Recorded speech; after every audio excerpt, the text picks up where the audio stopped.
Right, this is the second video for Module 14. We are talking about waves and sound. Now recall in yesterday's video, there are two types of waves out there. There are transverse waves, which are kind of like ocean waves, or if you took a jump rope and you were swinging it up and down, creating waves. Light travels in transverse waves.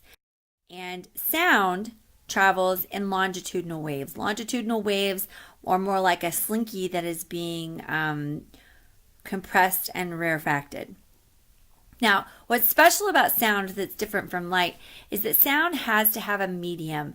In general, we would just call this the stuff that causes the waves to oscillate. So in order for sound to travel, there has to be something that it is causing to oscillate to carry that sound. So sound doesn't travel in space because there's nothing out there for it to oscillate. But it does travel in air because it's oscillating the air molecules. Now, what might be interesting to you, especially since God made our ears to hear through air or through a gas, is that it actually travels the worst through a gas. It travels the best in a solid, although you may not really think that it would. So sound travels the best through a solid and the worst through a gas, and the medium would be a liquid. So if you think about that, if we were trying to carry on a conversation just by yelling at one another, there is a limit to how far you can be away before you stop hearing, right? But whales can be calling to each other through the ocean, and the sound travels better. Well, it turns out that it travels even better than that through solids. A sound that is put through, like, say, the earth, like from an earthquake, can be heard on the other side of the earth altogether through the solid of the earth. So sound must have a medium to travel through. If there's no medium, there's no sound. So if there's a vacuum where there is, and I don't mean a vacuum cleaner, vacuum as being there's nothing in it, like space, then sound isn't going to travel at all. So remember, there are four characteristics that will describe a wave.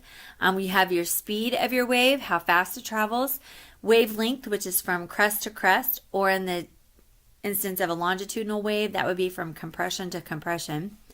Frequency, which is how often the compression or the crest passes by a certain point. And amplitude being volume. So we're basically going to be talking about speed of sound in this section. So the speed of sound is going to depend on the medium that it is traveling through. Now, in air specifically, that's the one that affects us the most often, the speed of sound is going to depend on temperature. So if it is warmer, the sound is going to travel at a different speed than if it is really cold.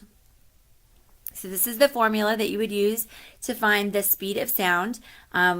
The velocity is for the speed there. And you'll notice that inside there's a T. So V is for the speed of sound, and that T on the inside is the temperature of the air, and it has to be in Celsius. So if you were given a Fahrenheit or a Kelvin, you would need to change that, convert that into Celsius to use it. I'm not going to make you do any of that. I'm just going to give you Celsius temperatures. But the T has to be in Celsius. So we're going to spend quite a bit of time looking at the speed of sound. Let's practice one. So if the temperature is 20 degrees, what would the speed of sound be? Now I want you to remember that in that equation, V equals 331.5 plus 0.6 T. These numbers right here are always the same. They don't change. The only thing that changes is this one, and that's going to depend on what's given to you in the problem.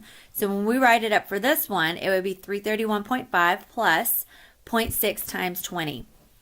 And you also need to keep in mind that the first thing that you have to do is this multiplication right here. PEMDAS says that you have to multiply before you add. So we're always going to do this part of it first and then add the 331.5.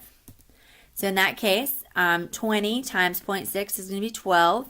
So then we would do 331.5 plus 12, giving us 343.5 meters per second. It's how fast the speed of sound is in a temperature of 20 degrees Celsius.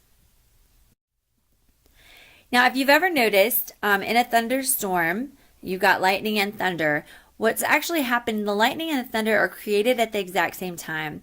The lightning is going to be the discharge of the electrical imbalance, and the thunder is the sound of the lightning strike that's happening.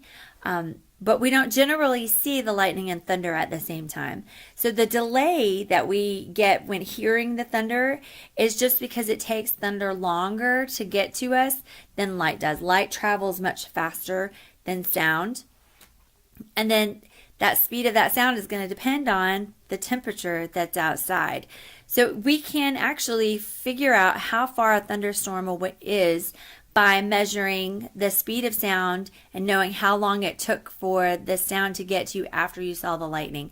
Now, in general, people will count and they will say 1,000, 2, 1,000, 3, 1,000. Oh, it must be that many miles away. You can be a little more accurate than that if you're timing how far it is between the lightning strike and the thunder rumble. You can figure out how far away it is. So let's do a problem like that.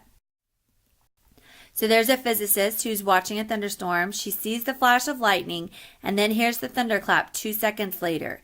If the air is a cool 15 degrees Celsius, how far away is the physicist from the lightning formed? So the first thing we're going to do is we got to find out how fast that sound is traveling.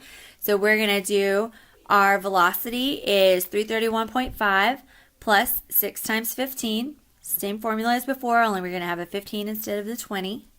So our velocity comes out to 340.5 meters per second. So that's how fast it's traveling, but that's not what we're looking for. We're looking for how far away it is, which is going to be distance. So distance is going to be your velocity times time, right? So now we know our velocity and we know our time. We're just going to plug those in. Our V is 340.5. We get that right here. Our T is 2 seconds. It's going to be right there. When we do this, we are going to have 340.5 meters per second times 2 seconds. Our seconds are going to cancel. It'll leave us with meters, which is a distance. So that's perfect. So when we set that in, it comes out to 681 meters. 681 meters is about half a kilometer. It's a little more than a half a kilometer. And half a kilometer is going to be like a quarter mile away. So saying 2 seconds must be 2 miles, it's not exactly accurate. So if it's 2 seconds, we can figure it out in meters. 681 meters is probably about 0.3 miles, quarter of a mile or so. All right, so there's a quiz today. Go ahead and click on the link. If you didn't understand finding the velocity and the distance in the thunder and lightning one, make sure you watch it again. See if you can figure it out. Read your book. Because there is a couple of questions like that on the quiz. I'll see you in class. Have a good night.